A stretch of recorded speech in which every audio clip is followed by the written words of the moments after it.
Alright, let's take a look at some World vs. World today. Starting off by pressing the B button, you get your World vs. World menu out. First tab, Mist War. This is where you can enter the World vs. World maps, starting with Eternal Battlegrounds and then the 3 Borderlands, and then the Obsidian Sanctum Jump and Puzzle area. Edge of the Mist acts as a kind of a hub server where it cannot be full. So a little bit of an explanation about what's going on this screen. So here we have the points. This is victory points. This is what determines who wins at the end of the week. This is the points that will lead to your victory points. The more of this you have, the more victory points you gain. So how do you determine which is your home server? That's actually really easy. You just look at this little house so like right now I'm Pike and Square. With the little house, that means I'm red this week. So Pike and Square is my home Borderlands. Going into match overview, this shows a little bit more statistic wise and what's going on. As you see here, we just took the lead. So this shows you what we have across all servers.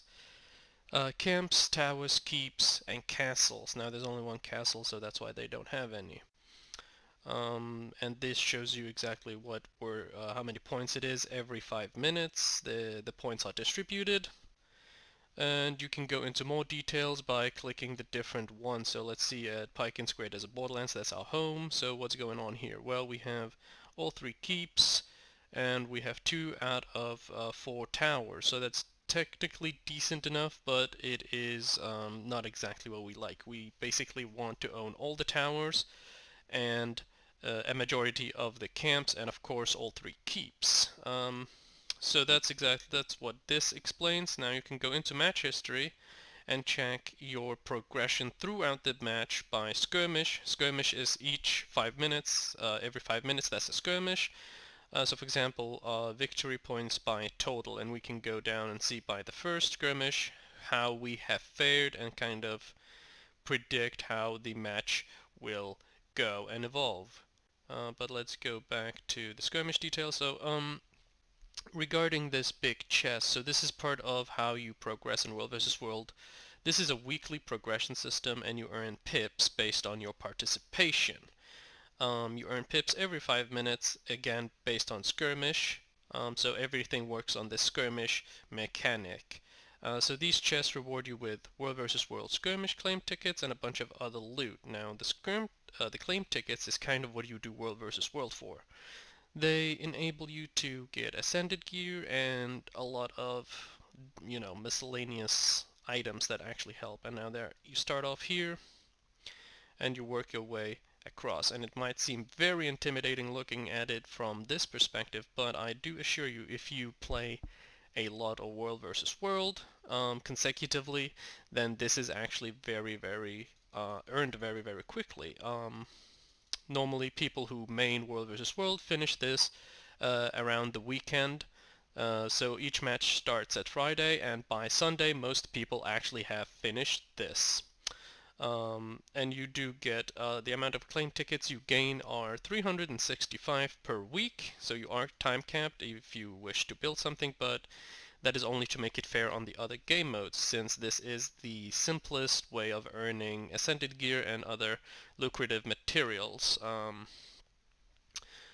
So we go on down. This is another reward system. With the reward tracks, you have a bunch of options to pick and work towards. So like for example, Crystal Desert reward track, you get, stuff like champion boxes, materials commonly found in the desert, of course a lot of tomes of knowledge, it's very common in this game mode. And then at the end you get this huge reward, which in this case is the desert armor box, and you get to select the skin. And there are a lot to choose from. Legacy armor, Maguma stuff, Sandswept. Basically this is kind of up to you, and it takes around 4 hours of gameplay, consecutive gameplay, 4 hours, 4.5 hours to finish this here on the tier 6 participation. So, but if you do play World vs. World, tier 6 participation is easily kept and maintained, so that is kind of the standard base standard for achieving these reward tracks. And they're actually really easy, and they again help you a lot, like help you progress a lot. So for example, if you want some gear, this is good for it. Even if just salvaging is really nice. So there's not much else here. You just pick whatever you need. So for example, I'm working toward the Triumphant Armor War track because I need to finish some skins and some sets, but technically you can work with whatever you need and want. For the last tab, we have ranks and abilities. Now in World vs. World, you have a bunch of unique abilities based on the war. So for example, just recently the Warclaw Mastery was added, and you basically level this up in order to advance with the mount. Then you have Gliding Mastery. This is of course so you can glide in World vs. World, because your masteries in PvE does not transfer over. And here you see your ability points. This is your rank, the name of your rank. This is what the enemy sees, so when people look at me they see a Silver Scout. This is the EXP, and after a certain amount you cap at 5,000, and then it's always 5,000. Early on it's like 1,000 and then slowly moves up, but eventually you just reach 5,000, it stays there.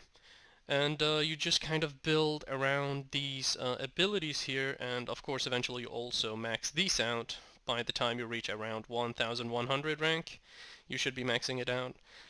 But that's not too big a deal. You basically just go with what suits your playstyle. So for me, I don't have a lot of Zerg mentality assistance. So for example, I don't do flame rams because that's not very stealthy. So for me, going catapults, cannon, and burning oil helps me more defend and helps me take things by myself.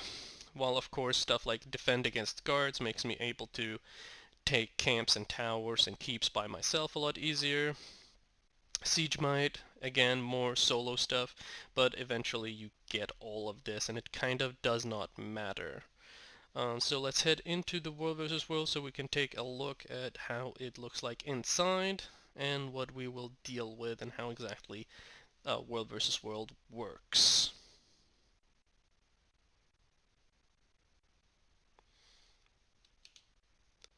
Alright, so we take a look at the map. Now you see here, this is the Edge of the Mist, and the three borders, and Eternal Battlegrounds. And this of course shows you as well your borders and your claimed objectives. Now every circle here, that's an objective, so you could call it like a zone, a point, whatever. The game-wise it's called objective. So this here is the Osprey Palace. It's a keep. It's tier 3 fortified, controlled by Pyken, and claimed by Auto Ab Guild. Now claiming is very important since it allows you to have specific guild buffs based on how powerful your guild is. And as you can see, there is a little bit of resistance here for us, and you see this is a commander,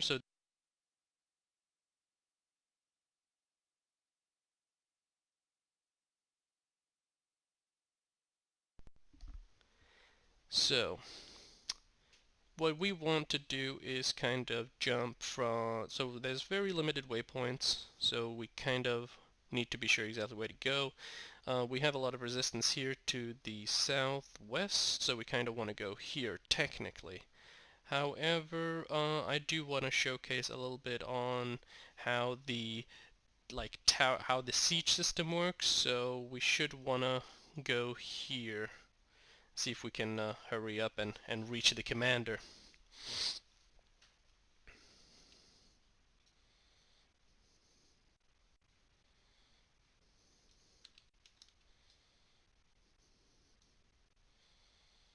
So keeps are very large structures, normally easily defended, like even 5 players who know what they're doing can easily defend against a large amount of people.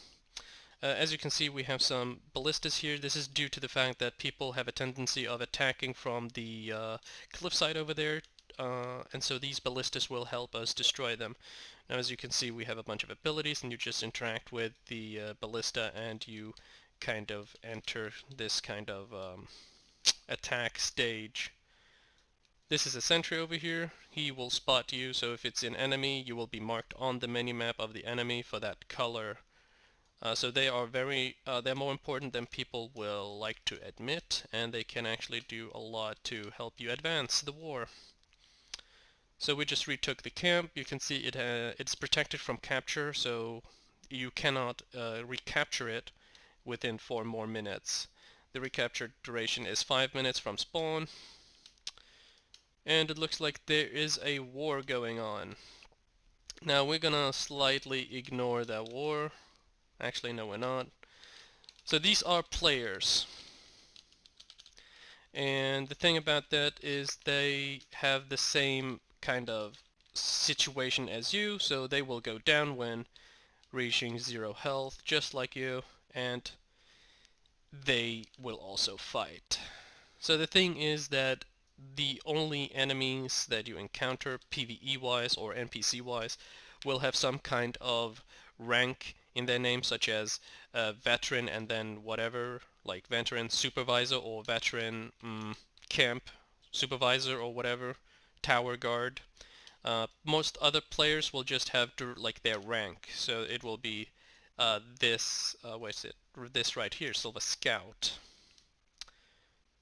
Now it seems we have taken the tower, so unfortunately we were a little bit late on taking it. However, I still believe we can do a little bit of demonstration. Now, every tower and keep and castle have destructible, what do you call it, walls, gates, and you can see on the map how that looks. So you see the walls here that have cracks in them. Those are all destroyable walls. Wall 100% HP. Wall right here, 100% HP. So these are all destroyable. As you can see on the map, you can see exactly where you can destroy these walls. And that's actually really important because it's good to know exactly where you can attack or assault an objective. So based on, like, for example, this here, this tower is the easiest way to assault this tower is from this angle or this angle right here, because it is the most difficult to defend. And that actually means a lot when you're doing this war. So as we see here, they have assaulted the north area with 2 catapults, and again, they were just the same way. Bum bum bum, just a bunch of abilities, and you just keep using it on the wall like you would normally on a siege, or in a siege. So, as we can see here, there is not a lot of resistance anymore. The commander has clearly been pressuring the enemy. We do have a little bit of hostility moving up here, most likely going to move here. This we can realize because we know that green spawns here, moving here, here, here, so there's a clear pattern going directly, so most likely they will head for this camp. Now, it is important that you always intercept enemies, so realizing exactly where your enemy is going to go or might go is key to interception, and you always want to interact with enemy. Now, this is a heavily player versus player mode. Again, because of the interception mechanic, you always want to run around, meet enemies, ruining their plans, make sure they don't remove your points. So already this is being attacked means this is being attacked, the cross means it's being assaulted. It means it's under attack, this is already lost, so we know that most likely they will head here or here. And that gives us a lot of options to kind of work with that. But for now, I do believe that is it. So have a good one, guys, and stay vigilant.